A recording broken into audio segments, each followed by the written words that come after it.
Ocean gate की Titan submarine ने अपना सफर कनाडा के सेंट जॉन पोर्ट से शुरू किया। जिस लोकेशन पे इसको ओशन के अंदर डाइव करना था, ये सेंट जॉन से 700 किलोमीटर दूर नॉर्थ अटलांटिक ओशन में वाक़ई है और इसी पॉइंट पर ठंडे पानी के नीचे ओशन की गहराइयों में टाइटैनिक का शिप रेक भी मौजूद है। सैटरडे 17 जून 2023 को ये सफर शुरू किया गया और प्लान के मुताबिक अगले दिन संडे को सुबह 8 बजे टाइटन को पानी में उतारा जाना था।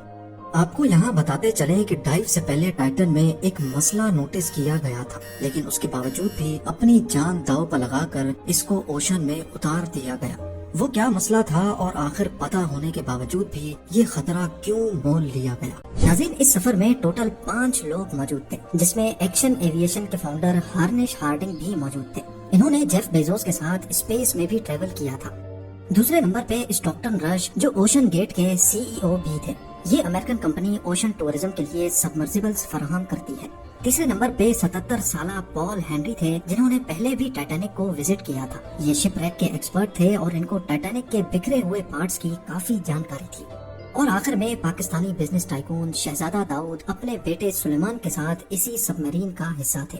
17 जून को डाइव करने से पहले हार्निश हार्डिंग ने इंटरनेट पे अपना आखिरी पोस्ट किया था। उनका कहना था कि शदीद सर्द मौसम की वजह से उनकी डाइव डिले हो गई है। कल सुबह को जब थोड़े वक्त के लिए मौसम बेहतर होगा तो हम डाइव कर जाएंगे। ये 5 लोग अपना शौक पूरा करने के लिए मशहूर जमाना टाइटैनिक का मलबा देखने जा रहे थे। 1912 में डूबने के बाद अगले कई सालों तक इसको तलाश करने की कोशिशें जारी रही, लेकिन अटलांटिक ओशन की हार्श कंडीशन के बायस ये काम इतना आसान नहीं था। फिर 1985 में जाकर आखिरकार ओशन फ्लोर पे RMS टाइटैनिक का मलबा मिल ही गया। टाइटैनिक अपने पीछे इतने सवालात छोड़कर गई थी कि अब इनके जवाब तलाश करने का वक्त आ चुका था। दर्जनों एक्सपेडिशंस अरेंज किए गए, जिसमें अलग अलग कंट्रीज के एक्सपर्ट्स और रिसर्चर्स ने टाइटैनिक शिप रैक का रुख किया। Canadian film maker James Cameron ने 1995 में टाइटैनिक के मलबे के दर्जनों दौरे किए और फिर 1997 में टाइटैनिक मूवी रिलीज की गई। रही सही कसर टाइटैनिक मूवी की कामयाबी ने पूरी कर दी। इसने इतनी धूम मचाई कि अब टाइटैनिक के मलबे को खुद जाकर देखना करोड़ों लोगों का ख्वाब बन गया। यानी ये काम अब सिर्फ रिसर्च के मकसद तक ही महदूद नहीं, बल्कि शिप रैक साइट पर टूरिस्ट भी जाना शुरू हो गए। कहा जाता है कि ओशन की गहराई तक जाना स्पेस में जाने से भी ज्यादा मुश्किल है और इसकी सबसे बड़ी वजह है पानी का प्रेशर।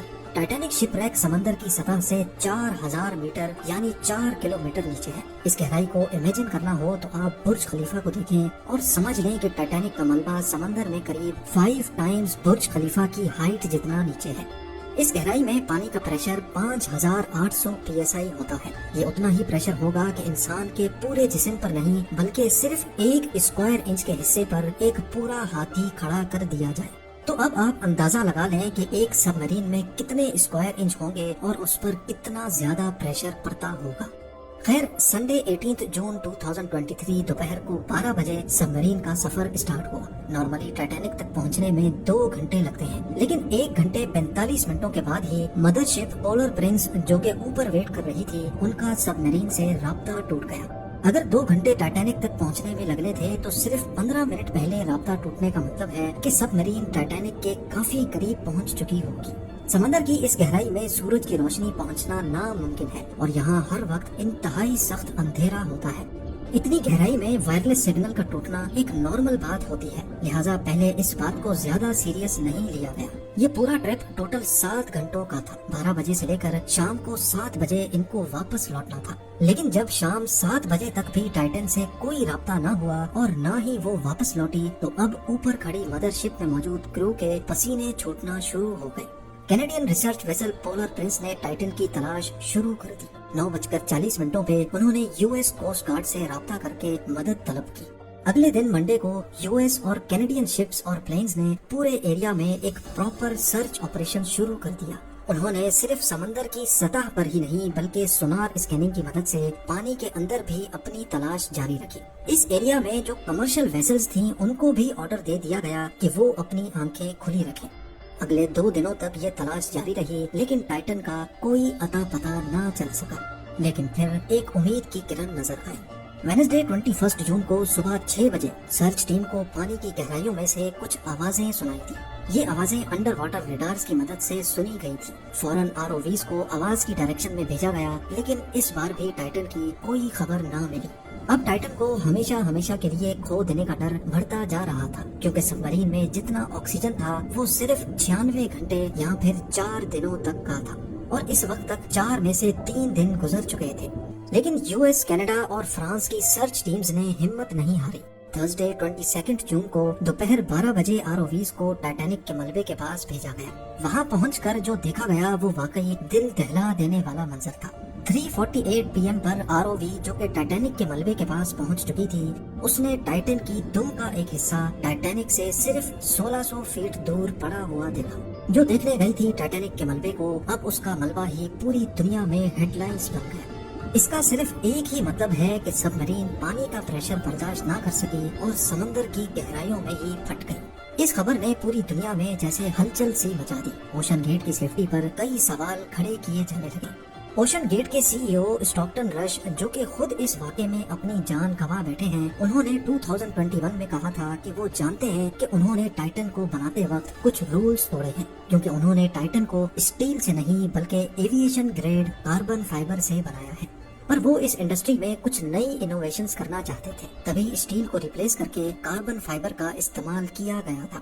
پہلی بار لانچ سے پہلے ٹائٹن کو 5000 سے 10,000 PSI کے پریشر پہ ٹیسٹ بھی کیا گیا، جس میں وہ پاس ہو گئی تھی۔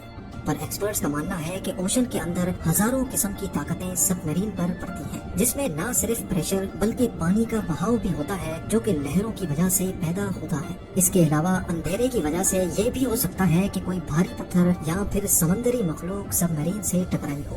کچھ بھی ہو، ٹائٹن کی تباہی کی ایک وجہ تو اس کا حل تھا، لیکن دوسری وجہ اس میں پہلے سے موجود کریکس بھی تھے۔ جی ہاں، ٹائٹن سب مرین 2019 میں کارل اسٹینلے نامی ایک بزنس مین کو بھی لے کے گئی تھی، اور اس وقت بھی اس کو اوشن گیٹ کے CEO ہی آپریٹ کر رہے تھے۔ کارل نے بتایا کہ اس سفر کے دوران جب وہ نیچے جا رہے تھے تو ان کو ٹائٹن کی باڈی میں سے کریکنگ کی آواز سنائی دی تھی۔ One point, I was actually even able to drive the submarine towards deeper water by the sound of the cracking getting louder. اس وقت انہوں نے اس آواز پر زیادہ دھیان نہیں دیا، کیونکہ ان کو اوشن گیٹ کے CEO جنہوں نے خود یہ سب مرین ڈیزائن کی تھی، ان پر پورا بھروسہ تھا۔ لیکن اس حادثے کے بعد انہوں نے CNN کو بتایا کہ شاید وہ آواز اس بات کی وارننگ تھی کہ ٹائٹن کی باڈی پانی کا پریشر برداشت نہیں کر پا رہی۔ اگر یہ بات سچ ہے تو اس میں کوئی شک نہیں کہ ٹائٹن کی باڈی میں کریکس پڑنا پہلے سے شروع ہو گئے تھے۔ 2018 میں اوشن گیٹ کے ایک ایگزیکٹو نے ٹائٹن کی کاربن فائبر باڈی کے خلاف آواز اٹھائی تھی۔ ان کا کہنا تھا کہ یہ مسئلہ سب مرین کے پھٹنے سے صرف چند ملی سیکنڈز پہلے پتا پڑے گا، اور حقیقت میں بھی ایسا ہی ہوا۔ جس گہرائی میں ٹائٹن پھٹی ہے، ایکسپرٹس کا کہنا ہے کہ اس کو پھٹنے میں صرف 0.3 سیکنڈز لگے ہوں گے۔ امید ہے زیم TV کی یہ ویڈیو بھی آپ لوگوں کے پیار بھرے کامنٹس کا بے حد شکریہ۔ ملتے ہیں اگلی شاندار ویڈیو میں۔